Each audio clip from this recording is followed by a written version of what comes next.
Hi, இப்போ time 2:16 AM. எனக்கு ஒரு விஷயம் ரொம்ப ஸ்ட்ராங்காக ஹிட் ஆச்சு. இந்த பூமி சுற்றுறதோ இல்லை நம்ம வீட்டில் இருக்கிறவங்க ஹெல்த்தியாக இருக்கிறதும், அவங்க சாப்பிட்றதும் தூங்குறதும், இல்லை அவங்களோட டெய்லி ஆக்டிவிட்டீஸை பண்ணுறதோ, இல்லை அவங்க ரெஸ்பெக்ட்ஃபுல்லாக இருக்கிறதோ நம்மளால கிடையாது.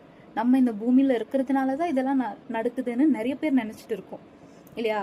ஸோ நிறைய பேருக்கு வந்துட்டு நம்மளால தான் நம்மளை சுற்றி இருக்கிற இந்த உலகமே ஏங்கிட்டு இருக்குதுன்ற ஒரு நினைப்பில் தான் நம்ம சுற்றிட்டு இருக்கோம். ஸோ எனக்கு அது ரியலைஸ் ஆச்சு. இது எத்தனை பேருக்கு ரியலைஸ் ஆகிருக்கும்னு தெரியும். நம்ம இந்த உலகத்தை இருக்கட்டும் இல்லாமல் போட்டோம், things will just move on. யாருக்காக நம்மளோட ஹாப்பினஸ், ட்ரீம்ஸ் இது எல்லாத்தையுமே சாக்ரிஃபைஸ் பண்ணிட்டு இருக்கோம்? Just think. இங்கே நம்மள நிறைய பேர் நம்மளோட ஆசைங்க, கனவுகள் இதெல்லாம் யாரோ ஒரு 4 பேருக்காக விட்டு கொடுத்துட்டு இருக்கோம். 4 பேர் என்ன சொல்லுவாங்க, அவங்க என்ன பேசுவாங்க, இவங்க என்ன பேசுவாங்க. உண்மையை சொல்ல போனா அந்த 4 பேருக்கு நம்ம யாருன்னு கூட தெரியாது. ஒருவேளை நாளைக்கு நம்ம இந்த உலகத்துல இல்லாம போனா அந்த 4 பேர் ஒன்றும் பண்ண மாட்டாங்க, அவங்க வேலையை பார்த்துட்டு போயிடுவாங்க.